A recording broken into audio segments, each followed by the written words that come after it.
બાબરાના ગરણી ગામે ખેડૂતના મકાનમાં ભેદી ધડાકો। વહેલા સવારના 4:30 વાગે મકાનના રસોડામાં થયો હતો ધડાકો। સ્લેબવાળું પાકું રસોડું તૂટી ગયું હતું। આસપાસના મકાનને પણ અસર થઈ હતી।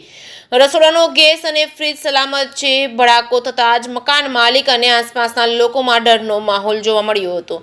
નાગજીભાઈ ચોપડા પટેલના મકાનમાં થયો હતો આ ભેદી ધડાકો। ઘટનાને પગલે લોકોના ટોળા એકઠા થયા હતા। બાબરા પોલીસને જાણ કરવામાં આવી હતી। મકાન માલિક નાગજીભાઈએ આપી હતી પ્રતિક્રિયા। ધડાકાનું કારણ હજુ સુધી અકબંધ છે।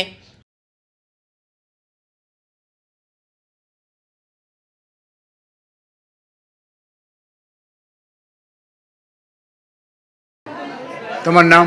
નાગજીભાઈ શામજીભાઈ ચોપડા। નાગજીભાઈ શામજીભાઈ ચોપડા, ગામ ગરણી, તાલુકા બાબરા, જિલ્લો અમરેલી। અમે 4 વાગે સૂતા હતા, 4:20 ત્યાં ધડાકો થયો। તે બહાર નહીં રહ્યા, બધું મીડિયું પડવા રસોડાનો ભાગ બધો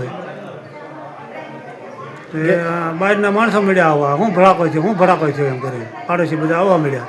ગેસને જગતો હતો? ગેસ જગતો ધીરે ધીરે, હા, બસ એટલો જોઈએ, બીજું કઈ જાણ નથી? બીજું કાંઈ જાણ નથી। તો છોકરાને જાણ કરી, છોકરાઓને જાણ કરી? હા, પછી આવ્યા। છોકરાઓ ક્યાં રહે છે? રાજકોટ। રાજકોટ। પછી તમે રાતે ત્યારે છોકરાઓને જાણ કરી? હા હા। તમે આજુબાજુમાં કોઈને નુકસાની? તમારા ભાઈને? ભાઈને બાવણું તૂટી ગયું છે, રસોડાના બાવણા બારે તૂટી ગયું? બધા બાવણા તોડી માલિકો નાખી દીધા મકાનના। કેવી રીતે બન્યું કાંઈ ખબર જ નથી અમને તો। જાણ કરી કોઈને તમે? કોઈને જાણ નથી કરી, તમને કરું છું પહેલાં। પોલીસ સ્ટેશનમાં ક્યાંય કરી નથી। સરપંચને? સરપંચને કરી છે। સરપંચને કરી હતી? સરપંચ સરપંચે કંઈ કીધું આવી? એ બધા ફોન કરતા હતા। બીજું નુકસાની કાંઈ તમારે?